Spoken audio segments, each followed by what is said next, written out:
Bloomberg Audio Studios. Podcasts, radio, news. This is Masters in Business with Barry Ritholtz on Bloomberg Radio. This week on the podcast, I have an extra special guest, really fascinating conversation with Philipp Carlsson Szlezak. He's got a really interesting background.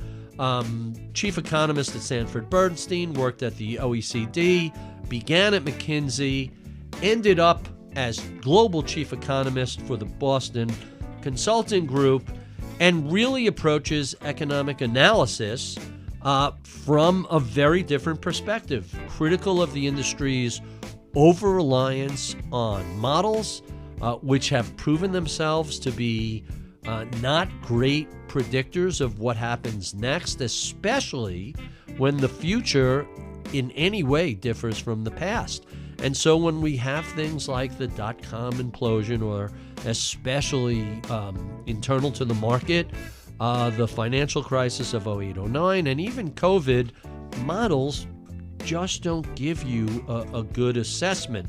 And he describes how he reached this conclusion in his book, Shocks, Crises, and False Alarms, How to Assess True Macroeconomic Risk. He calls out a lot of people who get things wrong, especially the doomsayers, who not only have been forecasting recessions incorrectly for, the better part of 15 years, most especially since COVID, but their models just simply don't allow them to understanding a dynamic, changing, global, interconnected economy. I thought the book was fascinating, and I thought our conversation was fascinating, and I know you will also. With no further ado, my discussion with the Boston Consulting Group's Philipp Carlsson Szlezak. Thank you for having me. So let's start with a little bit. I want to talk about the book, but before we get to that, let's talk a little bit about your background, which is kind of fascinating for an American. You get a bachelor's at Oxford, a PhD at the London School of Economics. Was becoming an economist always the career plan? Well, let me correct you right there. I'm not American. You're not. Where are you originally from? I was born in Switzerland. I grew up there, but in a number of other countries as well. So you have sort of an American accent. How long have you been here? Spent a lot of time here. Yeah. Early on as well in my youth. Mm-hmm. And so growing up in different places, I always compared and contrasted what I saw. So I developed an interest in economics. So when it came to going to college, studying economics was a very natural choice. Huh. Where did you grow up in Switzerland? Zurich. I was born there. Okay. I recently visited both Geneva and Lake Geneva and it's just spectacular. What a beautiful part of the world. It is. It really, really impressive. So first job out of school, McKinsey, is that right? That's right. And what was that experience like? Well, so I studied economics at LSE, actually, not at Oxford. I did my PhD at Oxford, so the other way around. And that was at the turn of the century. Let me take a step back. It was the turn of the century, and I emphasize that because that was peak economics. Uh-huh. So, the hubris and the arrogance of the economics profession was at its peak. And, you're still 7-8 years out from the global financial crisis, which was a big humbling moment for the profession. So everything was very model-driven, theory, econometrics, and all that. Uh-huh. So, I didn't feel comfortable even then as an undergraduate. Then as a graduate student, I branched out. I started reading a lot more, going to political theory, finance, history, much broader, building a mosaic of knowledge and also methods and approaches, frameworks. And so at the end of my graduate studies with a PhD, that's when I landed in consulting at McKinsey, and the work was very different. So very nitty-gritty, right? You go deep into corporations, other organizations, you do very, very granular work. So coming with this big picture view of the world and analyzing and going into this super nano micro part of business was a big change. Let's stay with the concept of peak economist. Yeah. I think it was Paul Krugman who did the saltwater versus freshwater comparison, which was essentially the economists along the coasts seem to have a very different model and very different approach to doing macro versus people more inland, at least in the U.S. Does that sort of dichotomy resonate with you? How do you think about that? Well, I generally view all of mainstream economics as too model-based. I call it master model mentality in the book. Sort of this belief that economics is a bit like a natural science, and we can pass it off as a natural science. That belief is still very much alive. And so physics envy, which has long been identified as a problem of the discipline, still reigns supreme in my view. And the book is really partly a repudiation of that. So my co-author and I, we take master model mentality to task in the book, and we think economics deserves a much more eclectic approach, drawing on many more disciplines than just sort of standard economics. What are your thoughts on the impact of behavioral economics that really took apart the Homo economist that was front and center of classical economics and showed, hey, people aren't rational, profit-maximizing actors. They're emotional and flawed and human. Right. I think that is very, very interesting. It's very valuable that we have that strand of research in economics, but it's more on the micro side. It's not really macro predominantly. And so I firmly live in the global macro space where I think we still have very commoditized economics. You know, it's all about a set of forecasts. People are still wedded to their models. It's very much point forecast driven. And I think what we need is much more narrative-based, judgment-based, more eclectic approaches to reading the landscape. And that's what the book is really, really about. So we're going to talk more about how poorly economists have done as forecasters over the past few decades. And you have numerous examples. But let's stay with your early career. You're going deep at McKinsey into the granularity of corporate behavior. Then you very much a sea change, AllianceBernstein or Sanford Bernstein. You become chief economist. How different is it plying those wares on Wall Street in an investment environment versus the corporate world in a more, execution basis? The switch to the sell side was really good for me. There was something I'd been missing in my skill set. I'd done a lot of deep thinking, writing, researching. I'd done the more microeconomics. I learned more about the corporate world. But I hadn't been exposed to the finance angle of it as much. I hadn't talked to the buy side at all really before.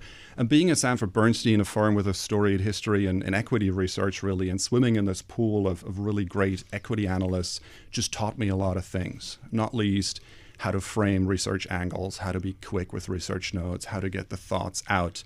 And then the constant exposure to investors on the buy side really helped me sharpen my research skills. So that was almost like a missing piece in my recipe. It really unlocked something for me. And I learned a lot there, and I had a really good time doing that work, publishing, many research reports over those years, and often going very, very deep, often going very historical in the approach. So Bernstein is a firm that very much appreciates lateral thinking, differentiated approaches, out there kind of ideas. And so I ran wild for a while, just doing work that I don't think I would have done anywhere else. So you started a consultant. You briefly at an NGO, at the Organization of Economic Cooperation, and OECD, I don't even know, development is, I guess, the last D. Yep. You're on the sell side, so you see the universe of career options as an economist. What brought you back to the Boston Consulting Group? So I had a history with BCG already, and I was well connected there. And at some point, I was approached if I'd like to come back and do the same kind of work I was doing on the sell side, but at BCG. BCG is a really great platform because not only is it deeply ingrained in the corporate world, so the access to boardrooms is very wide. You get to meet a lot of interesting executives and the problems they're grappling with, but you also still have access into the institutional investor world who are also clients. So you really get both sides of the landscape, and they're really different, right? On the buy side, it's mostly a look at firms outside in. They're outside of what's happening in the boardrooms. They're trying to decode it from the outside. Being a consultant, working and talking with them, you're much closer to what's actually happening in their deliberations, the problems they're facing, the questions they're trying to answer. So to me, that platform is very attractive because it's very versatile. It's never gets boring. And I've had a good run the last 5 years doing my work on that BCG platform. So I have no expertise in the consulting world, but I kind of hear people lump all the consultants together, McKinsey, BCG, all these different firms. I get the sense from speaking to various people that that's kind of inaccurate, that BCG is not McKinsey. They're very different organizations. What's your experience been? Yeah, I mean, they have different cultures for sure. They certainly vie for the same business, the three that you mentioned. So you constantly bump into those other two competitors if you're at any one of those three firms. The third being? Bain, I think you okay, mentioned. Yep. Be McKinsey, BCG, Bain. Those three. There are others, but those are the core strategy consultants, if you will. And I would think the type of work that is done is obviously very similar. They're vying for the same business, but culturally it's different. They're slightly different sizes, these three firms. BCG today is about 12 billion in revenues annually. We have about, I think, 60, 70 offices well over 100 offices in 60 countries, I think is the right metric here. Right. And, it's a space that is very, very competitive, but that keeps everyone on their toes. I would imagine. So let's talk about advising companies and advising executives. You talk about explaining economic uncertainty, and as we'll get into in the book, why there is this risk aversion and these fears of crises that never seem to come around. How do you approach advising executives on navigating all this? It seems like there's always this fear of a disaster, and lately it hasn't really showed up. Yeah. So a lot of what I do in conversations with executives is to unskew, if you will, some of the perceptions they pick up in the press and public discourse, which is reliably dialed down to the sort of doom-mongering side of things. Right. Is really true. It's not just lately, since you mentioned it, sort of the inevitable recession that never came. We're really at the end of a string of such false alarms. When COVID hit, it was very common to predict a depression, not just a recession, but a depression. It was very conventional wisdom in 2020 that this would take many years to recover. Then when interest rates rose, it was fashionable to predict an emerging market, a cascade of defaults. Then of course, when inflation spiked, it was cast as a hyperinflation, structural inflation, regime break, the 1970s, all that stuff that clearly, even then, I think was very clearly not what was playing out. And then the inevitable recession is really just the most recent in a string of false alarms. So often what I do is to meet people where they are. They pick up doomsday narratives because they're very prevalent in public discourse. And we often go back to basics and ask, well, how does the system work? And importantly, what would it take for these big bad outcomes to happen? It's not that they can't happen. They're part of a risk distribution. But very often we take these risks in public discourse that are the edges of the risk distribution. Tail risks, and we pretend that they're in the middle of the distribution. Right? If you go through financial news, if you go to financial TV kind of conversations, you often get the impression that these risks, which are genuine risks, they're real, they're part of the distribution, but you get the impression that they're really the center of everything we should be watching. And so often, this leads to an obvious question. Whenever I have an author in, I often ask what inspired them to write their book. It's pretty clear what inspired you. It seems like it got to the point where, hey, everybody is freaking out about things that are either not happening or just so low probability events that they're not contextualizing it well. What actually was the aha moment that said, I got to put all this down in a book, and instead of repeating myself over and over, here, read this, and it'll explain why you're fearing all the wrong things?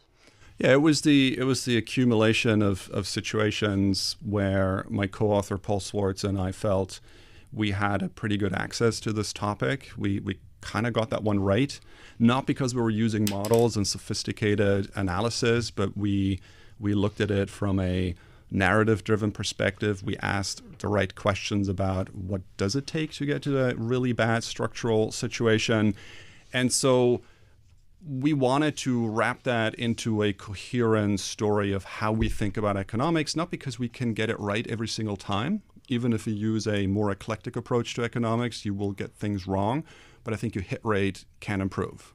And that was the motivation to write that all down in the book. And yeah, that's how this came about. So first, let's just start out generally.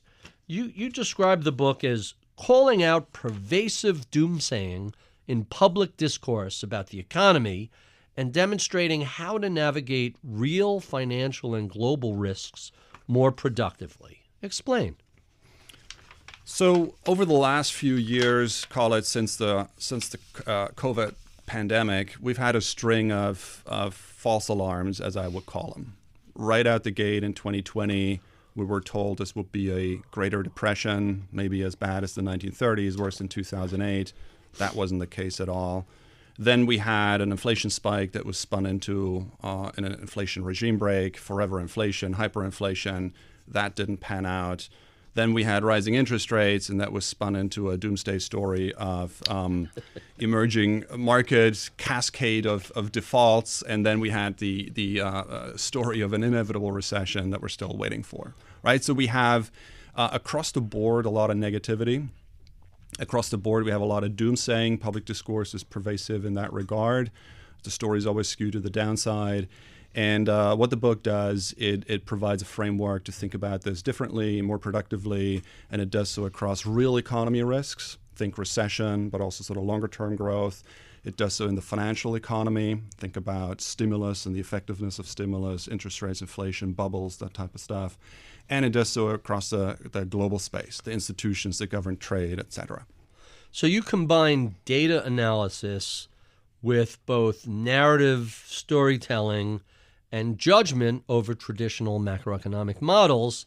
Explain what led you to this way to contextualize what's going on in the real world economy.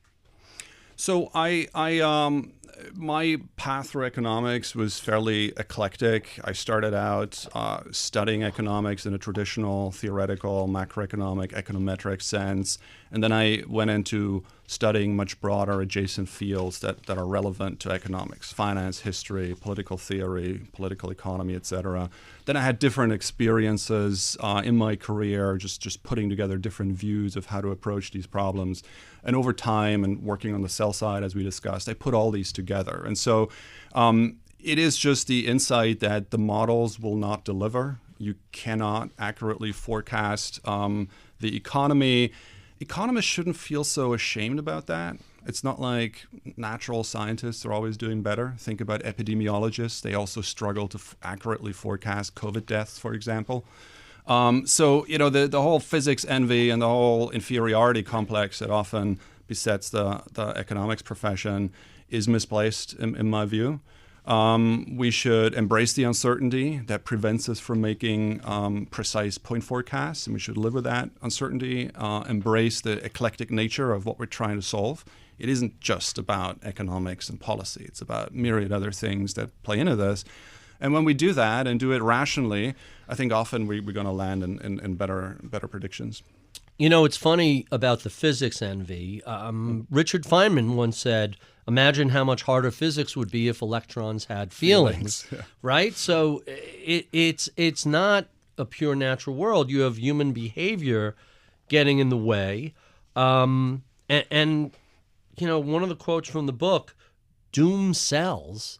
Hasn't that always been the case, that it appeals not only to our fear of existential threats from an evolution perspective, but just generally speaking, good news is sort of sneaks by and bad news gets our attention. Yeah, it's the clicks and the eyeballs that we're trying to attract in the news business model. And that gives you the slant to the downside. I think it's particularly pronounced these days. Social media and the rest? That's part of it, but it's also the case that when you think about the last 40 years or so, there was a window that we call good macro in the book. So a lot of macroeconomic variables, a lot of macroeconomic context was benign and was a tailwind, for executives, but certainly for investors. So in the real economy, cycles grew longer, volatility came down, like recessions were less frequent. The financial economy, inflation structurally declined, pulling down interest rates with it. In the global realm, you had institutional growth, and we're aligning value chains and all that. Really was a tailwind to executives and investors. And more recently, not just COVID, you can go back to 2008. It's sort of a growing crescendo of new noise and new disturbances.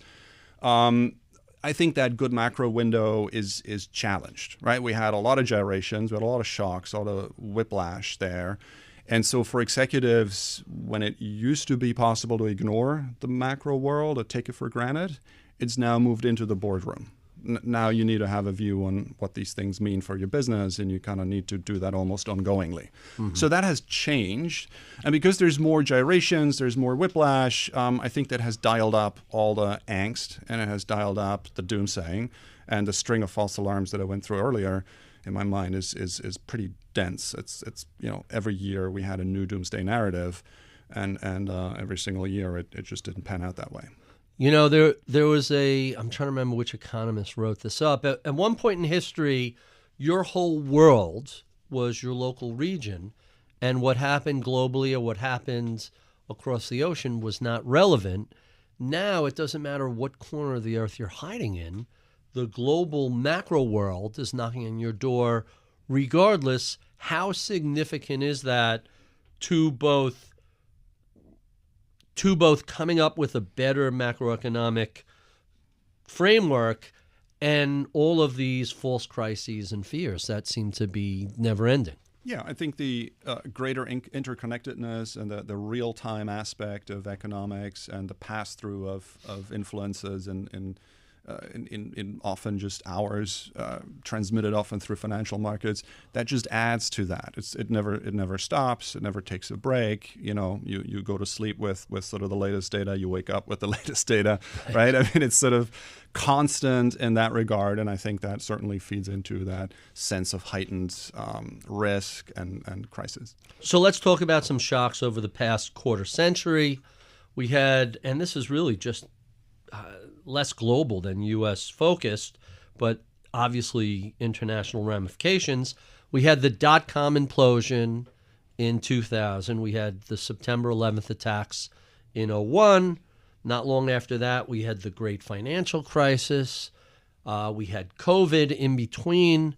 We had a couple of market events, the flash crash, Volmageddon. I don't know if you really consider those true economic shocks, but certainly dot-com, 9/11, GFC, and COVID were huge.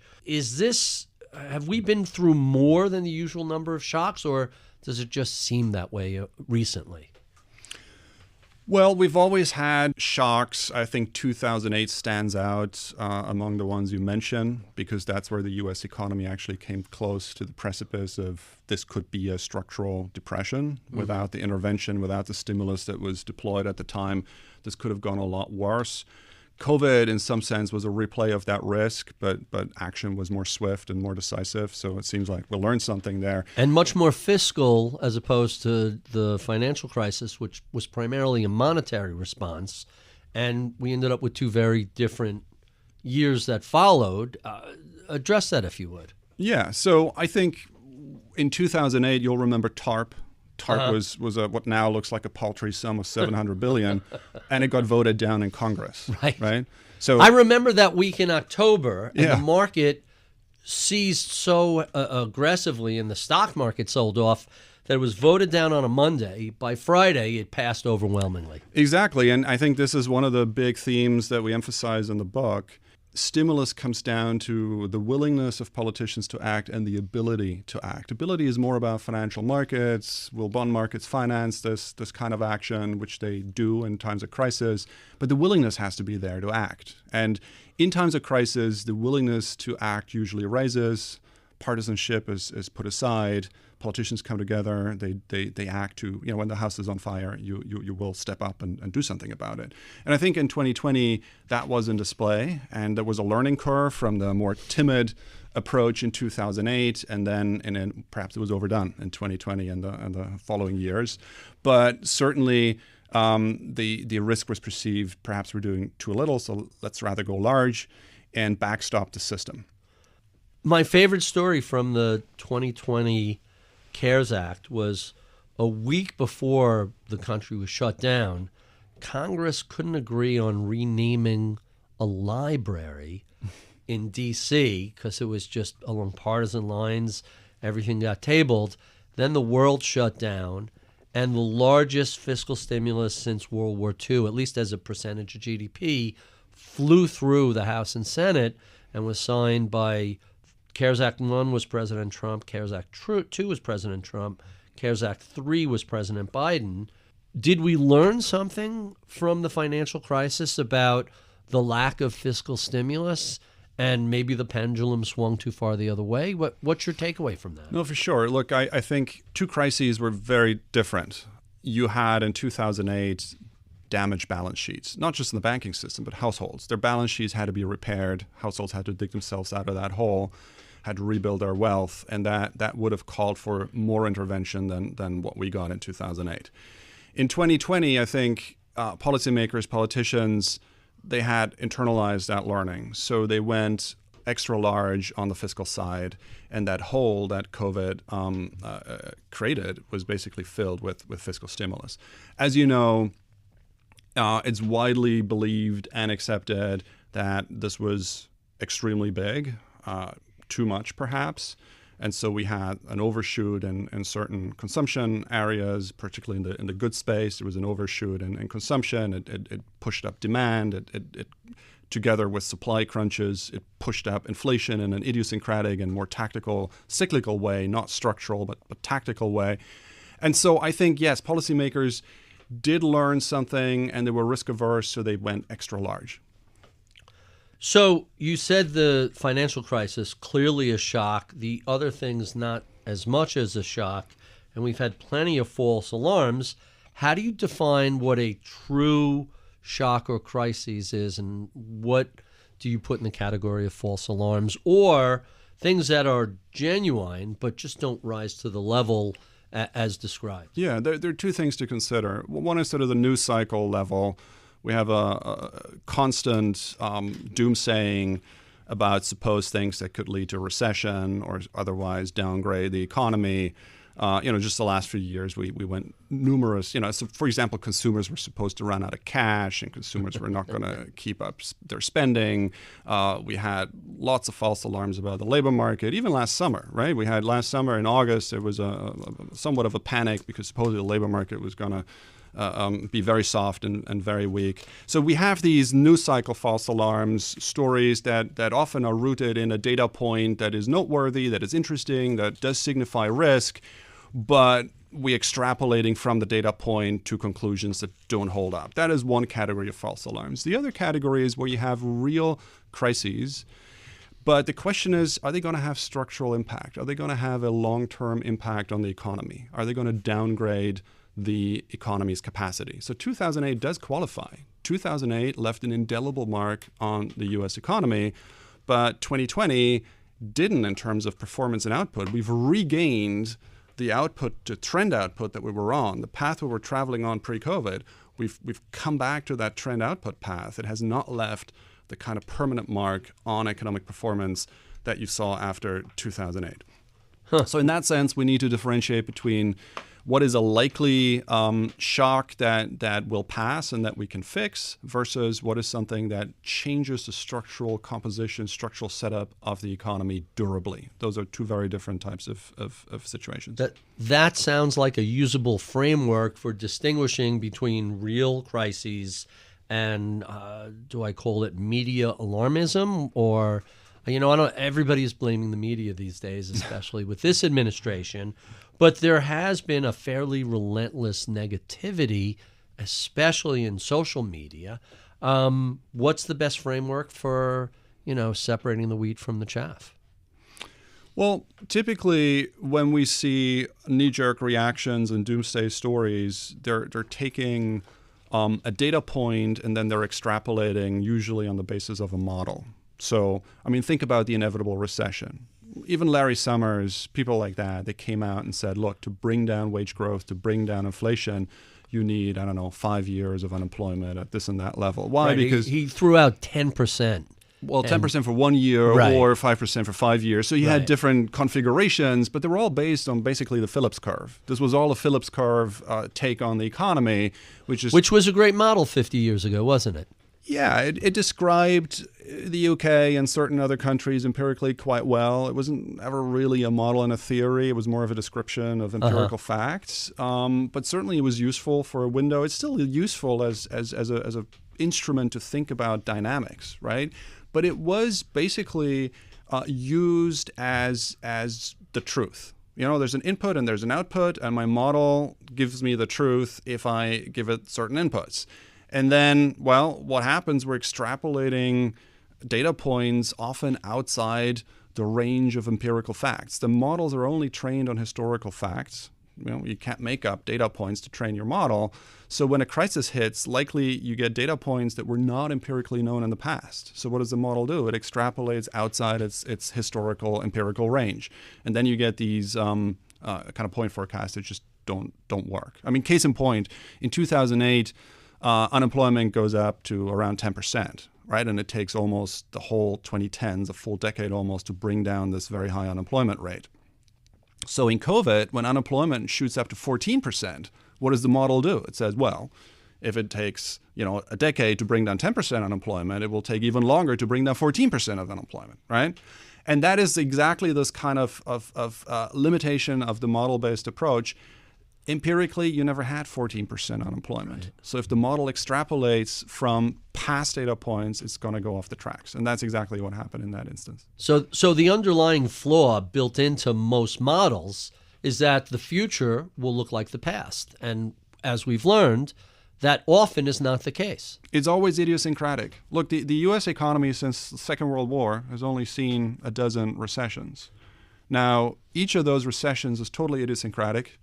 And even if they had a lot of commonalities, 12 is not a sample size that a natural scientist would consider large enough to build sort of an empirical model around, right? Each of these crises or each of these recessions was idiosyncratic. And the idiosyncrasy demands much more than a simple model or even a sophisticated model. It demands the eclectic view across many, many drivers. And that comes down to judgment. There isn't an output in an Excel sheet or a Python model or anything. In the end, it comes down to human judgment. And I think that is something we lose sight of way too often. You very much strike me as a fan of Professor George Box. All models are wrong, but some are useful. Tell us a little bit about how models can be useful. Well, they're always a good starting point. Even the Phillips curve has a lot of validity to think about what might be happening. They're always a sketch of reality. But the moment we're translating that from, a sketch and a map into something that is hardwired in a quantified model, and the moment we then expect that the output will resemble anything like the truth, we're sort of denying the reality of this. It just doesn't work that way. Look, I'm not the first person to make that point. In fact, Hayek, Keynes, von Mises, they've long basically trashed economics for saying, like, you're too gullible and you're too naive about the constant nature of these variables. They've long pointed out that you don't have this what the natural sciences provide, which is stability in all these relations of variables. You don't have that in economics. And there's an anecdote that we pick up in the book. When Hayek receives the Nobel Prize in 1974, he actually uses his acceptance speech, or I think it was a dinner speech he gave right after being awarded the prize. He uses that speech to say, look, you shouldn't do this prize in economics. You should have never done the Nobel Prize in economics. But if you must have this prize, at least ask the recipients to swear an oath of humility, because unlike physicists and in chemistry and other natural sciences, economists have a big microphone, right? Policymakers listen to them, politicians listen, the public listens to them. but they don't have that certainty of analysis. They don't have that stability in their models. So they're going to go off the tracks all the time. So at least ask them to be humble about what they're doing. And I think that is a good reminder of the long history of recognizing the limits of model-based approaches through the eyes of some of the leading thinkers in the space. So let's talk a little bit about a lot of the false alarms and faux crises. So many economists got 2022 wrong, 2023, 2024. They were expecting a recession. It never showed up. Why is that? It starts with the master model mentality that we call out in the book, where we place too much trust in models. So the Phillips curve was essentially used by many forecasters and commentators. Define the Phillips curve for the lay reader who may not be familiar. Yeah, the Phillips curve is an old theory going back middle of the last century, describing the relationship between wage growth and unemployment. So the idea is that you trade off the two variables, and that led commentators like Larry Summers to say, to bring inflation under control, you would need either many years of high unemployment or a sharp recession, 10% unemployment for a year to reset the inflation picture. In other words, in layperson's terms, a soft landing isn't possible, right? And this is what fed into the inevitable recession that was the dominant received wisdom the last few years. Now, these things are good starting points. They have validity historically and a lot of empirical data. But in the end, it's idiosyncratic. It's very idiosyncratic constellation of drivers and risks, and so it was in the last few years. So let's look at that for a moment. One of these master models was also interest rate sensitivity, right? We think interest rates go up, and that eats into disposable incomes for households, right? But in reality, mortgages in the US, unlike in Canada, mortgages are long-term, didn't actually take a big bite out of disposable income. Mostly fixed rate. Exactly, very long-term fixed rate, low, and most of them were done at low rates because we had low rates for a long time. Contrast that with the flexible contracts and mortgages in Canada, where they lost a lot of disposable income. That wasn't the case here. Same thing about interest rate sensitivity in the corporate sector. The textbook tells you interest rates go up and investment will fall. But does it? When you do the empirical analysis for whatever window, you'll see a very flimsy correlation between interest rates and CapEx. Firms invest when they have a narrative to do so, when they see a return on the investment. And if they believe the investment is beneficial to them, they'll do it whether the interest rate is 2%, 3%, or 4%. And just look at what happened the last few years. You had a lot of narrative and belief in worthwhile investments, data centers, software. So with or without higher interest rates, firms are going to do that. Particularly also because a lot of our investment has shifted away from, fixed structures, physical investment to intellectual property, software type of investment, which has a much higher rate of depreciation. So a bridge or road will be good for 30, 40 years, but software is maybe 3 or 4 years. So you constantly have to invest just to stand still, just to keep the stock of investment in this space, to keep it steady. You constantly have to run faster just to maintain that. And so there is a lot of idiosyncratic drivers that led to very different outcomes from what was predicted from a model-based Phillips curve type approach to reading that context. So a lot of highly regarded economists like Larry Summers kind of reminded me of the Paul Graham quote, "All experts are experts in the way the world used to be." And we're seeing a lot of that in that. So not only did people get the recession calls wrong for the past couple of years, what have we had? 2 months of recessions in the past 15 years? Are we in a post-recession economy now? You can still get recessions, but I think we've become better at fighting them. So this is the topic of stimulus. There are 3 different types of there are 2 different types of stimulus that we describe in the book across 3 chapters. And we differentiate between what we call tactical stimulus, which is just to smooth the cycle, accelerate growth in between recessions, maybe de-risk the cycle when necessary, versus existential stimulus, which is when policymakers, politicians step in, when the economy is truly at risk of a structural break. those two types of stimulus, they're evolving differently. I think the tactical kind is more challenged going forward. It was very easy when inflation was below target. It was very easy when interest rates were very, very low. There was little cost to the Fed put. You could do that. There wasn't sort of an inflation risk associated with it. That's different now, and I think they will remain different now that we're skewed to the upside in terms of inflation, where interest rates are likely to be higher for much longer. But the existential type of stimulus, the ability to step up when it's needed, I think that is still very strong. And if you have another shock or a crisis or a recession, I think we'll be able to deploy stimulus effectively still. So we said earlier, all recessions are not homogeneous. They're all idiosyncratic and unique. But one of the things you mentioned in the book that kind of intrigued me, we shouldn't conflate recession intensity and recovery. Explain what that means. Yeah. When COVID hit, we had extreme data prints. Unemployment is sort of exhibit A of the story.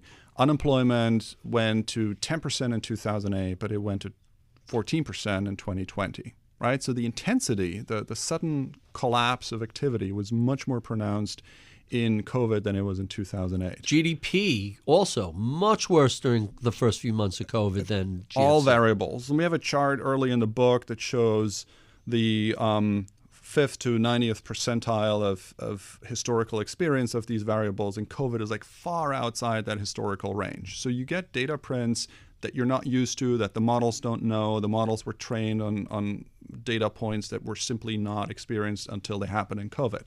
Now, all of that fed into extreme intensity was equated with this will be a very long and difficult recovery. Why?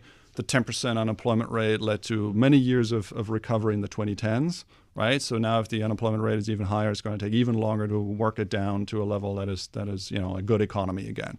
But that wasn't the case. 2020 wasn't about a balance sheet recession. It wasn't about banks repairing their balance sheets. It wasn't about households repairing the balance sheet. We took care of that with stimulus, and therefore the ability to recover was much faster, much stronger. There were other idiosyncratic factors. Essentially, what was underestimated was the ability to adapt of society.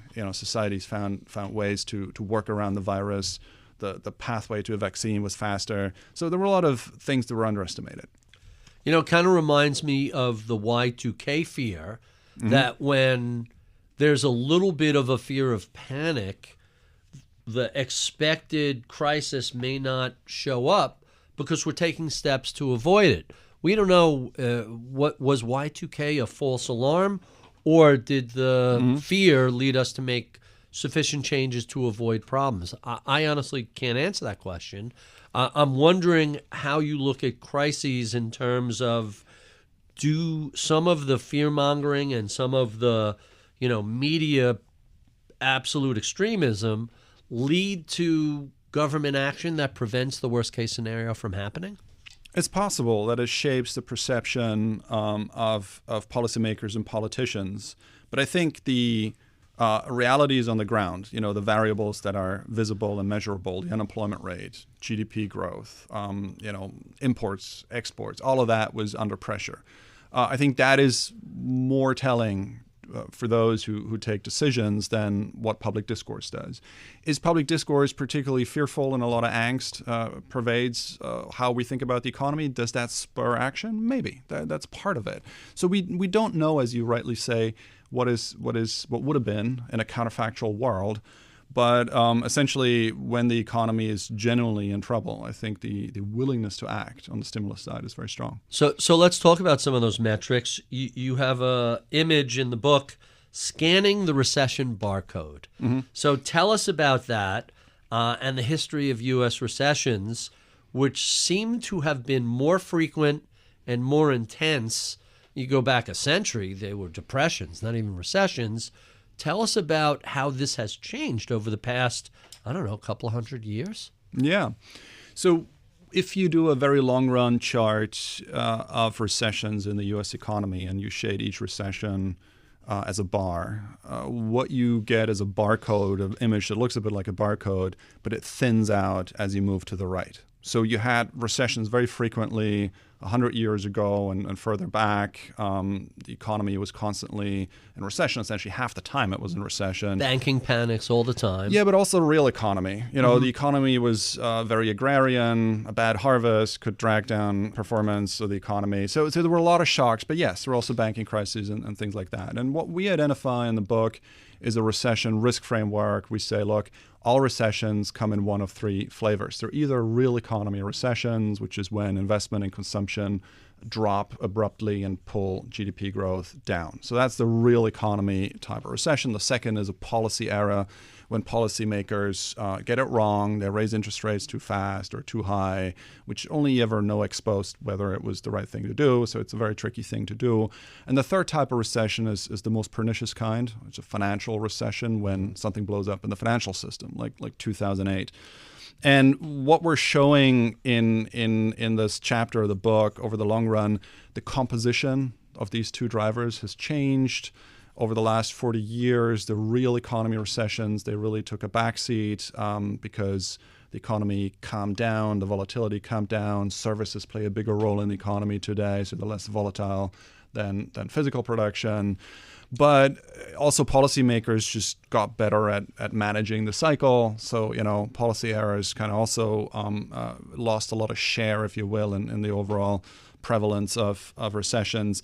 But when you think about what has given us the biggest headaches, it was 2008, a financial recession, and .com in a way is also a financial type of recession. So the share and the risk from financial blowups is significant if you look at it in recent history. And that doesn't mean that the next recession will be that type, but its share of the risk spectrum is relatively high. So what should we be listening to when we hear economists discussing various risks? What are the red flags that, hey, maybe this is a little too doom and gloomy for our own portfolio's best interests? Yeah, I think the litmus test for me is often, what would it take for a certain outcome, a certain doomsday outcome, to actually come to pass? Not just will it happen and what would be the damage, but walk me through the conditions that actually lead us to the precipice and then make us fall off that macroeconomic cliff, right? We need to talk about drivers, causes. We need to talk about their probabilities and their constellations. So, it's not good enough to say, the model says the recession will happen. Walk us through exactly what is the confluence of headwinds that together make that credible, right? It's more than the point forecast. Really kind of intriguing. I also noticed that I'm not an economist, but when I listen to economists talk about the possibility of a black swan or the possibility of this event, it's almost as if there won't be any intervening actions either by the market or the policymakers. Tell us a little bit about that. What was George Soros's phrase, reflexivity? Reflexivity. That when certain events happen, there are going to be natural reactions that just prevent this extrapolation to infinity or to zero, as the case may be. Yeah, I mean, this is back to the topic of stimulus first and foremost. 2008 came as a big surprise because the models in the early part of the 2000s, they didn't even really look at the financial sector as a risk driver. They kind of assumed the financial system away, and then when the problem brewed in the financial system itself, the models were kind of blind to that. And then the reaction couldn't be gauged if you didn't have view of that, and the reaction really depended on stimulus. And stimulus is about politics. It is about policy. It's not about economics first and foremost. It's about political economy. It's about people coming together and fighting crises. And so I think that remains the case, that the idiosyncrasy happens before the crisis. The drivers are idiosyncratic, but the moment a crisis starts, a shock hits, what happens as a reaction is also idiosyncratic. It is political. It is about society. It's about choices. It's not stuff that you can model in a rigid natural science way. So let's talk about something that clearly wasn't in the models. Forget 20 years ago. They weren't in the models 5 years ago or even 3 years ago. And that's the impact of artificial intelligence on our economy, on the labor pool, and on productivity. How do you look at a giant structural change like AI How do you put this into context as to what it might mean across all these different areas within both traditional economic modeling and the real world? You know, we've had productivity growth the last few decades, even though often the narrative is productivity growth is really, really low. We've had productivity growth, just not in services. But in the physical economy, there's been pretty decent productivity growth even the last 20 years, where we didn't have productivity growth with services because it didn't have the technology to move that part of the economy along. Now, why is that?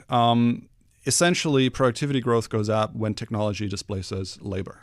That is really the definition of productivity growth. You need to produce the same with less labor inputs or more with the same labor inputs. But either way, technology, whether we like it or not, is about the displacement of labor. And we weren't able to do that in the service economy. Now, with AI, I think you have a better chance of doing this. At least the promise is very strong that this will work. But I think we're getting ahead of ourselves. And I'm not saying that now. We've published on this over the last few years, even as COVID hit and even before AI, when the Zoom economy was sort of this dominant narrative. It's a hard slog to do this. It happens over years and it's little by little. It's not a flip of the switch. It happens very incrementally. And I don't think AI will turbocharge GDP growth. It is a lift to growth over the medium term. But there are many little obstacles, there are many little things that need to fall into place for people to really adopt the technology and for this to little by little give us a tailwind. So it's not an abrupt step change. It's something that is credible, something we need to work through, and then it will show impact over a 10-year frame, 15-year frame. So let me push back a little bit on one thing you said, and I seem to have this ongoing debate with economists who work in a larger corporate framework. We're here in Bloomberg, giant company, big operation. My day job is a much smaller company, under 100 employees. And I have noticed just over the course of the past decade how our productivity has skyrocketed. And it's a services business. Finance is a services business.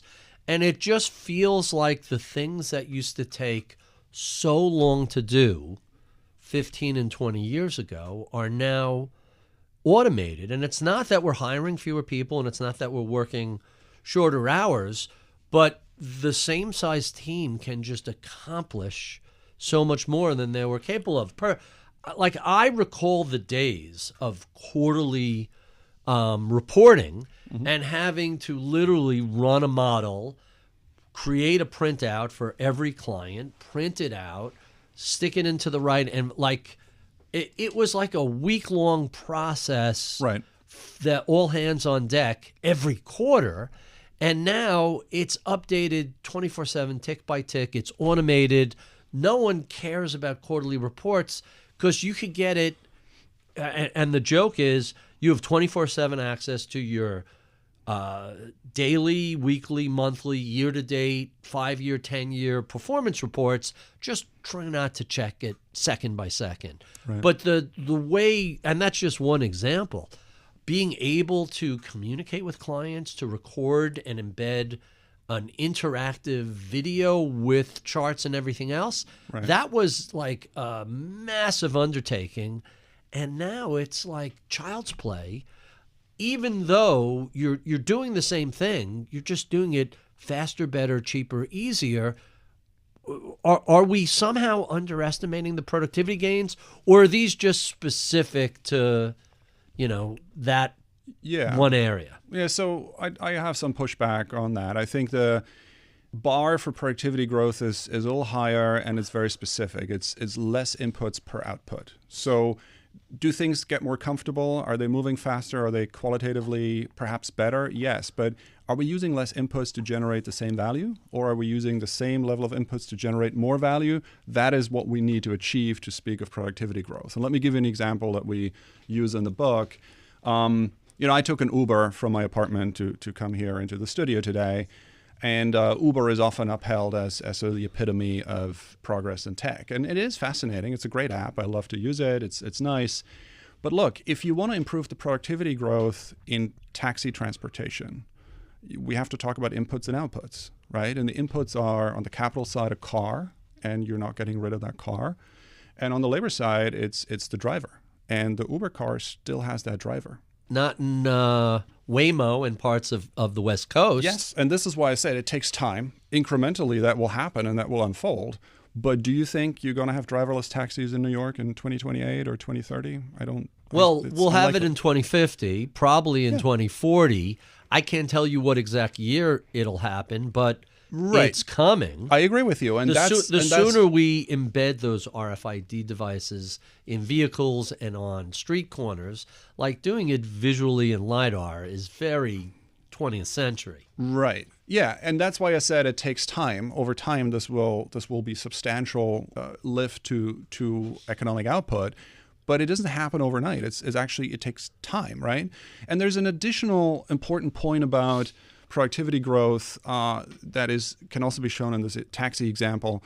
When technology is truly productivity enhancing, you see that in falling prices. Technology is deflationary, right? As technology does away with input costs, firms will compete with lower prices to gain market share. So across history, wherever you look, as technology is becoming a credible force in production, prices will fall. Now look at Uber. Uber prices in New York tend to be higher than a yellow cab. Why? Because despite this expensive technology, you're not able to produce this ride more cheaply. You're not. In fact, you kind of have to monetize the technological expense. The app is expensive. All of it is expensive. So generally, you're paying a premium for the smoothness of the app and all that. Over time, that may change, but watch prices. You want to see productivity growth, whether it's happening or not, you got to look at prices. And that's one of the arguments we make in the book. So let's hedonically adjust. We'll stay with Uber. Yeah. Let's hedonically adjust that. In New York City, if you want a taxi during rush hour, hey, sorry, you're out of luck, because the monopoly that was imbued by the Taxi and Limousine Commission and a handful of big medallion chain owners decided in their infinite wisdom that we don't need to move people around rush hour. We're going to change shifts then, which, by the way, is my pet theory for how Uber penetrated. And so, you could get an Uber during rush hour that you can't during cab rides. You could get an Uber when it's raining. Good luck hailing a cab in New York City rain. And you have the ability to schedule an Uber. You have the ability to get a higher quality car. You could get an electric car if you choose, a larger car. Like, I'm not a huge fan of traditional hedonic adjustment because it was a way of kind of tamping down on the cost of living adjustments. Always felt sort of disingenuous. But I don't think you could get anybody to say that Uber is not only better, and I'm not a big Uber fan, but as a user, Uber is certainly better than a cab, and in many ways, orders of magnitude better, more choices, more options, and just a higher quality experience. Plus, just the idea of having, hey, is this a work thing, or I'm going to use that card on the app? Well, no, this is personal. I'll use that card. So maybe taxis aren't the best example, but when let's talk about economists. I want to stay with this because I love the topic. Think about the quantity of research you push out, the ability to integrate charts and data, and like, I am been in this business long enough that I can first of all, when I started, the guys in the technical group, they were doing charts with pencil and graph paper. I'm not exaggerating. Maybe that's just a function of my age, but think about how, and the cheat was, you get a different feel when you're doing it point by point than when you're just generating it. Whether that's true or not, at least that was when computers came along, people continued to do that. But think about the access you have to the just endless array of data, the ability to do that. I haven't even mentioned your fortune column. Think about how much time and effort goes into putting out a column, and you go back 25 years, and it was just a horrific grind. Like, at this point, everybody seems to use some version of Grammarly or some other editing software.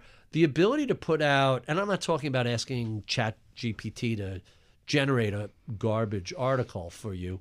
You writing something, cleaning it up, embedding a lot of data and images, it just feels like, to quote Hemingway, gradually and then all at once, it just feels like it's so much easier to put out a much higher quality product with either the same or less effort than 25 years ago.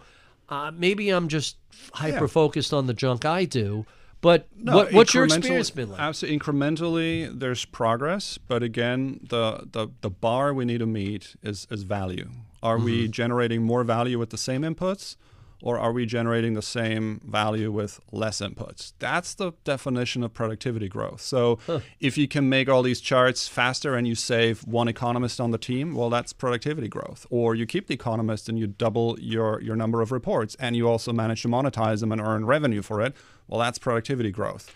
If the charts get prettier, faster, fancier, with the same number of economists and the same number of revenues, well, from an economic sense perspective, that's not productivity growth. So it's got to be a change in the relationship of inputs to outputs if we're comfortably talking about productivity growth. And back to the Uber example, you're right. You can get different cars to ride in. You can get the Uber car when it's raining, but you're paying for that. So it's not produced more productively, right? You're paying a surcharge, you're paying the surge pricing, I think they call it in Uber. Right. So, you can get it when it rains, but you'll pay twice as much. So it wasn't done more productively, right? Really interesting. The gap between the increased quantity and quality of output, if we're not monetizing it, or as a consumer, if you're not seeing price declines, then it doesn't really count as productivity gains. No, it's got to be a change in the ratio of inputs to outputs on either side. Either we keep all the staff and we earn more revenue with it, that's productivity growth. Or we keep the revenue constant and we do it with less inputs. That's more productivity growth. But, I'm not saying there isn't productivity. There is, and there will be more. And AI will have impact. It just needs to show up in value in that relationship between inputs and outputs. I see it qualitatively, but I completely get what you're saying quantitatively. Are you still doing the Fortune column on a regular? Yeah. We publish in Fortune relatively regularly. Whenever we see a cyclical or a thematic topic that we feel is pressing, we publish with Fortune. Yeah. Really, really interesting. All right. I only have you for a limited amount of time. I know you're catching a flight today. Let me jump to our favorite questions that we ask all of our guests, starting with, what are you streaming these days? What's keeping you entertained, either Netflix or podcasts or whatever? Yeah, I'm not very big on shows or Hollywood. To give an idea, I think I'm on the second season of Slow Horses. I think there are 4 seasons of it. I'm kind of slowly making my way through the second one. It's very entertaining. I love Gary Oldman. So interesting. He's great in it. Yeah, it was sort of taking down the genre of spy movies in a very entertaining way. So I'm doing that, but also I tend to watch late in the day when I'm tired. So it's entirely possible I fall asleep and I take like 2-3 evenings to get through one episode. So I'm not all that big on that front. Tell us about your mentors who helped to shape your career.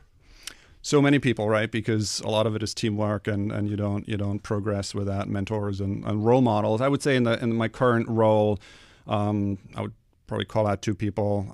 Rich Lesser, our longtime CEO and our chairman, he had the vision for a macro product, as did Martin Reeves, who runs our research institute, the Henderson Institute, and they're really the 2 people who brought me into this role and coached me.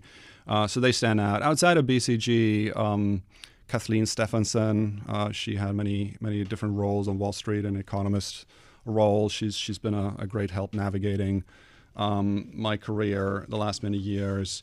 And further back, in academia, thesis advisors and many others. It's always teamwork in a way. So you have many role models and mentors. Let's talk about books. What are some of your favorites? What are you reading right now?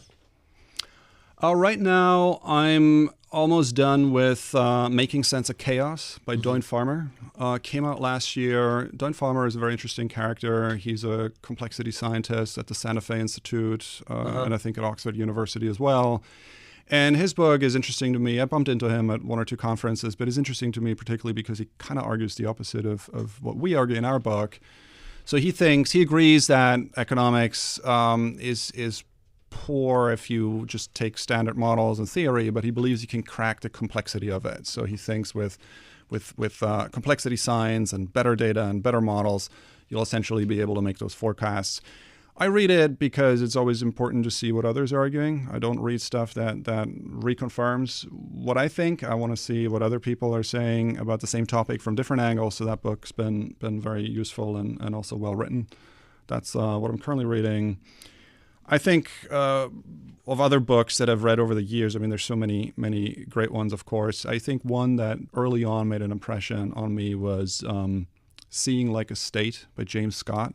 Huh. So it's at least 25 years old. I read it as a grad student. And what he does, he looks at the ability of governments to do top-down policy to improve the lives of large amounts of people. And he shows all the pitfalls in a sort of Hayekian way. It's tough to have the local knowledge. It's tough to do the top-down improvements. Things have to grow bottom-up. And that book kind of stood out for being very, very eclectic, very multidisciplinary, and still, I think, an excellent book to how to think laterally and not in a sort of strict model-based way. Huh, really interesting. Our final two questions. What sort of advice would you give a recent college grad interested in a career in economics, investment, finance, anything along those lines? Yeah, I think a career as an economist is challenging in some ways. There's so many economists out there. Often when I hire, you see the flood of CVs, and often very good CVs. And I think there's been an overproduction of economists. So I think doing something adjacent to economics, work in finance, work on the buy side, work on the sell side, unless your heart truly beats for economics, I'd think you can use economic skills in many adjacent disciplines, and careers I think are plentiful in those adjacent disciplines. If economics graduates really feel strongly about economics, it's fascinating, but your heart has to be in it. And there aren't all that many seats as economists. Right. So one has to build that over the long term. And our final question, what do you know about the world of economics today you wish you knew 25, 30 years ago when you were first getting started? Yeah, well, I mean, that's really what I wrote down in the book. The book is the 20, 25-year journey through the maze of the economics profession and discipline. The themes we touched on, the master model mentality, the pitfalls of treating economics like a physical science, the doom-mongering, which we have to simply ignore most of the time, and then the eclectic approach to economics. I call it economic eclecticism, drawing on a broader range of disciplines. Those are the things that I learned through that path the last 20 years. I wrote them up in the book. It would have been interesting for me to read that 20 years ago, but I wrote it now, and so I'm happy with that. Huh, really, really intriguing. Philipp, thank you for being so generous with your time. We have been speaking with Philipp Carlsson Szlezak. He's Global Chief Economist for the Boston Consulting Group. His new book, Shocks, Crises, and False Alarms, How to Assess True Macroeconomic Risk, co-authored with Paul Schwartz, is an absolutely fascinating read. If you enjoyed this conversation, well, check out any of the past 500 we've done over the previous 10 years. You can find those at iTunes, Spotify, YouTube, wherever you find your favorite podcasts. And be sure to check out my new book, How Not to Invest: The Bad Ideas, Numbers, and Behavior That Destroys Wealth, coming out March 18th, 2025. I would be remiss if I did not thank the crack team that helps us put these conversations together each week. My audio engineer is Andrew Gavin. My producer is Anna Luke. Sage Bauman is the head of podcasts at Bloomberg.